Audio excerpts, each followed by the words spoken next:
Hello, welcome to Planet Classroom. I am Orb. Join me as your virtual guide on a journey of global learning called Planet Classroom. You will hear stories from artists, musicians, dancers, technologists, game makers, filmmakers, innovators, and creators of all kinds from around the world. It's time to engage our imaginations, share our ideas, and explore solutions for a brighter future for all. Our planet is a classroom where learning together brings us together. What happened to meaning?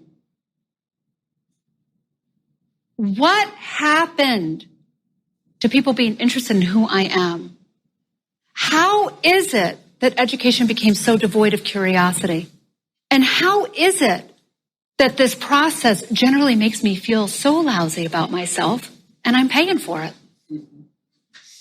It's a cultural statement about a culture that no longer values the educational process in a way that I think feeds and nurtures people's souls and hearts.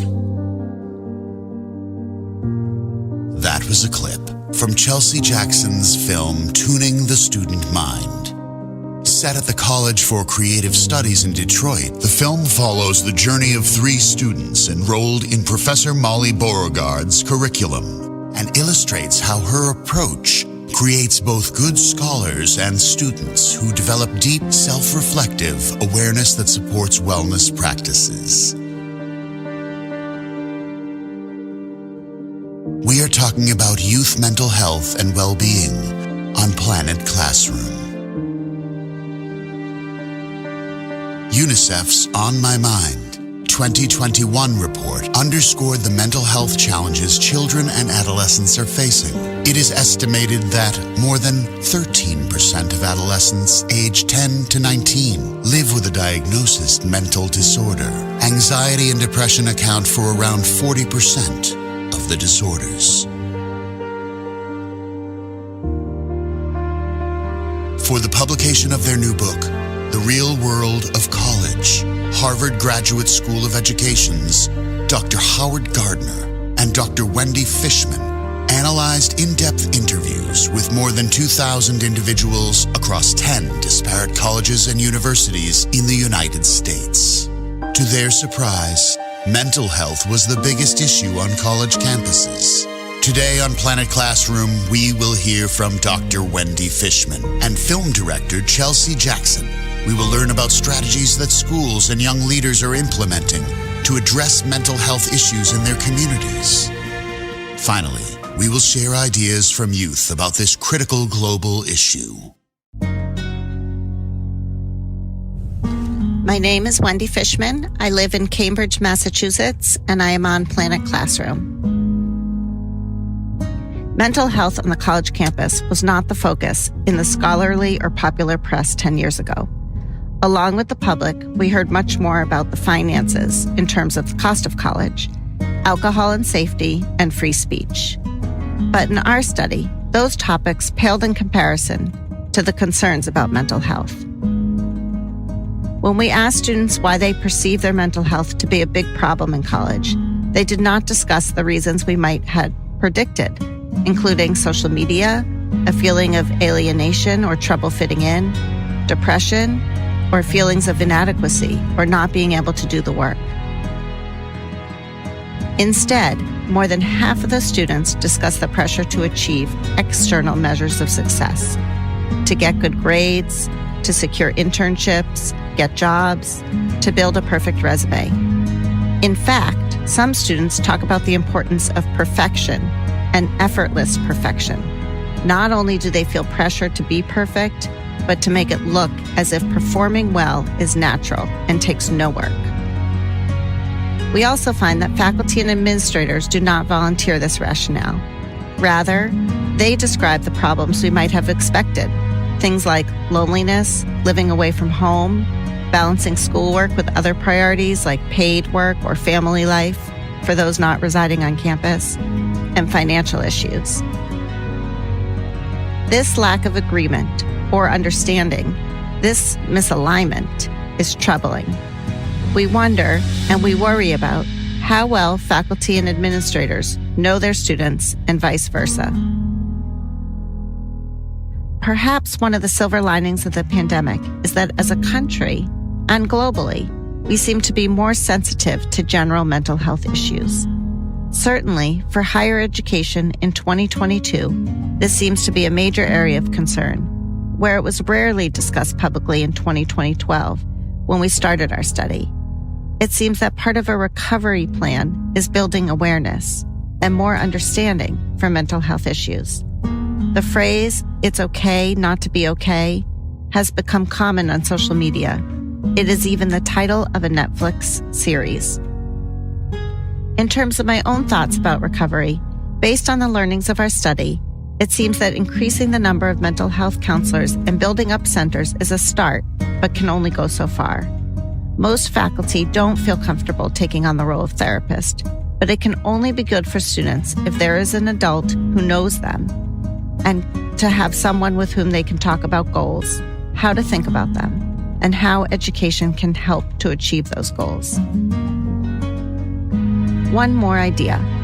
Based on the learnings of our study, it seems that if students had a different high school experience, a less transactional experience, they may be better off coming to college and entering adulthood. The purpose of high school has become getting into college rather than preparing one for college. From early ages, we need to model what the mission of education is, expanding the mind, rather than sending the message that the point of their education is simply to get to the next step of life. That, in and of itself, is depressing.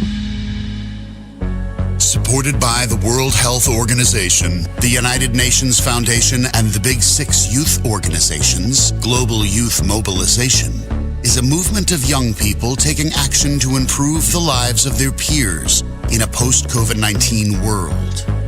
We are pleased to welcome their youth leaders, ambassadors, and awardees to Planet Classroom.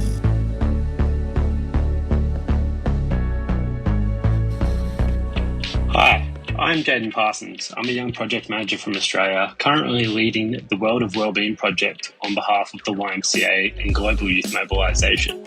And I'm really excited to be here on Planet Classroom. One of my favourite takeaways from the work of Dr. Fischman and Dr. Gardner was the reference to the need for colleges to go back to basics. This is something I have spoken about regularly throughout the pandemic myself, but in a broader social context. The opportunity to innovate and truly understand our missions in whatever we may do creates a level of intentionality that has at times been absent in our business, as usual, pre-COVID-19. Core to almost all of these things, and even more so, almost everything we do, is human interaction. And the social economic background or geographical location of a young person does not change this.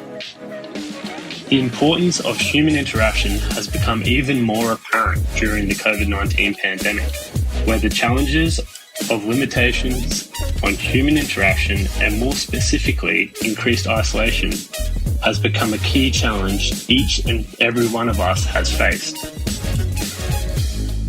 I have watched a significant number of my colleagues' enthusiasm and general demeanour dramatically suffer at the hands of this isolation, particularly those in cities that have been forced into lengthy periods of lockdown. One of the benefits of this experience has been the opportunity to innovate our practices and find new ways to support each other. The World of Wellbeing project I have been fortunate enough to be a part of is attempting to do exactly this.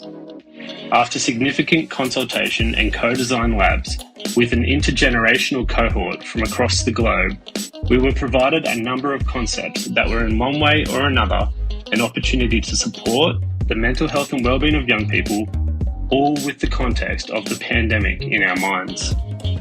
While still very much in development, we seek to engage with young people to understand their mental health issues then to connect them with contextually relevant support services. So for me, the focus is very much on trying to find ways to still meaningfully connect with one another, despite not necessarily being able to be in the same physical space. I empathise with professionals who were forced into this from the onset, such as teachers and medical professionals. But without a pandemic of this sort, innovation of this kind may have been a lot slower to arise, if at all. My name is Inga Milosławska. I'm a psychologist and a scout leader, and I am part of the Scouting for Balance initiative and helpline staff in the Polish Scouting and Guiding Association. I am on Planet Classroom. The Polish Scouting and Guiding Association is a part of the WOSM, which is one of the biggest youth organizations worldwide. Scouting in Poland is predominantly managed by young adults. The majority of our volunteers are high school or university students, so between 16th and 22 years of age. What we hear from our leaders all around the country during the last couple of years is that they are encountering more and more young people, both among scouts and among other volunteers, struggling with mental health issues. And most of these people have problems getting professional help, as there is a critical shortage of mental health institutions for youth in Poland.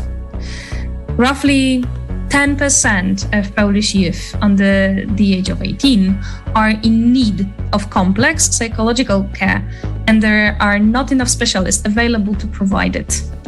Moreover, there is still a social stigma that if you seek psychological help, then you must be crazy or over-exaggerating.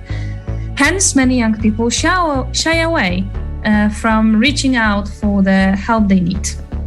When the COVID-19 pandemic started in spring of 2020, the problem got even worse. One of the most important things about engaging young people in scouting is the strong feeling of belonging. It is a brotherhood and sisterhood, a reassuring presence that's committed to supporting others.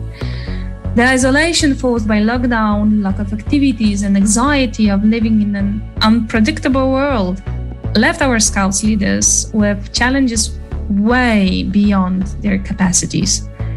They felt overburdened, they felt isolated, and they felt helpless.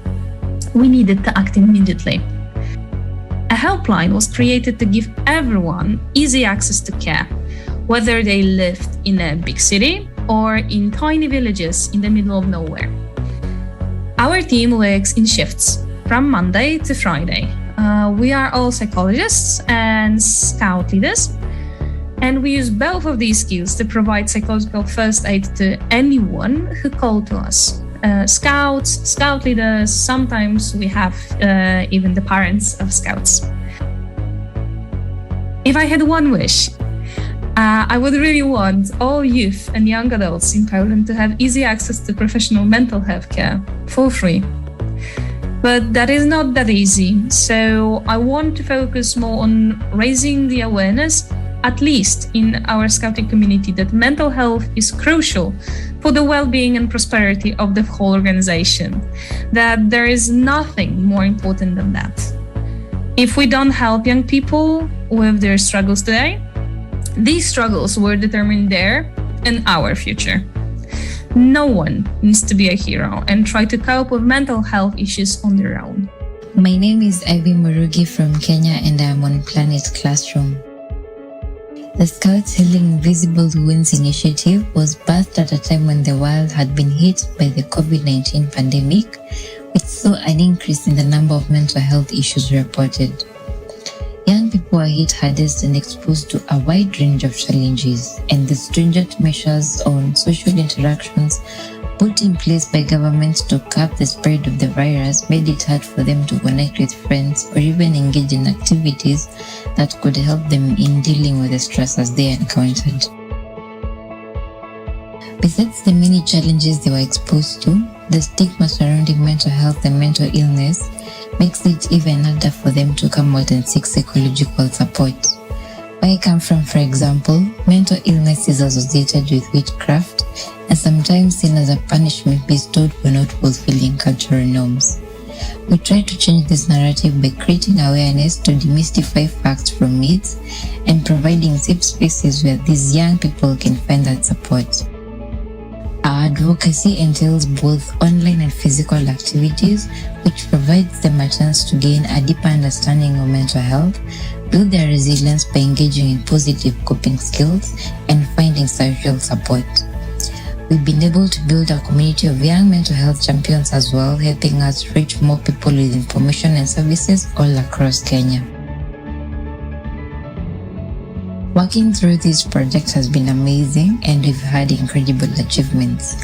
I am proud of the young people taking the lead in creating change and making the world a better place. I would encourage them to keep doing it relentlessly, be patient and consistent, and celebrate whichever milestones they achieve. Dare to be brave, do not be afraid to make mistakes or consult. There is definitely a place for people like you who strive to touch lives and create smiles. I love teaching so much. There's nothing greater than that experience of being with students and learning from them and having them be really on fire about whatever it is that we're doing. And just increasingly over the years, I feel that my students more and more and more are coming to school with so much stress that I can't make that fire catch because they're so preoccupied when they're in my class. They're so exhausted. And I was just so filled with this desire to be able to take real academic rigor with real deep rest and bring that together. I think it offers great stress release for students, but it also offers great stress release for the institution. My name is Chelsea Jackson. I live in Longmont, Colorado, and I am on Planet Classroom. I met Molly Beauregard when I signed up for her sociology class as a sophomore at the College for Creative Studies. I knew right away that Molly was a special person and a unique teacher, but I didn't know then just how intertwined our lives would become. After our first semester together, Molly chose me as one of 2 students to learn meditation. She was trying to get a class approved that incorporated meditation into the core curriculum, and she needed a couple of students to learn first as a sort of test run. My first experience meditating was a deep dive I'll never forget. I remember coming out of it and immediately calling Molly to ask her how every student could get access to meditation training. Fast forward 2 years, the class was finally approved and I got to enroll in it during my last semester in senior year. I had been documenting my experience as a student learning meditation for my senior thesis project. Truth be told, documenting this story was very organic and cumulative. I barely realized I had a story until I was well into the process. I know of several students who have shifted the direction of their work after taking her class. For example, several students have developed an interest in documenting stories about community and the environment after taking her class. Some have become art teachers, some have focused on community-based art making. I think the majority of students leave Molly's class knowing they have something within them changed, and that change helps them streamline their desires into actions that are community-oriented, with an emphasis on knowing and loving thyself. I've been feeling a lot less stressed out. I'm discovering the value in, experience more than, necessarily just results.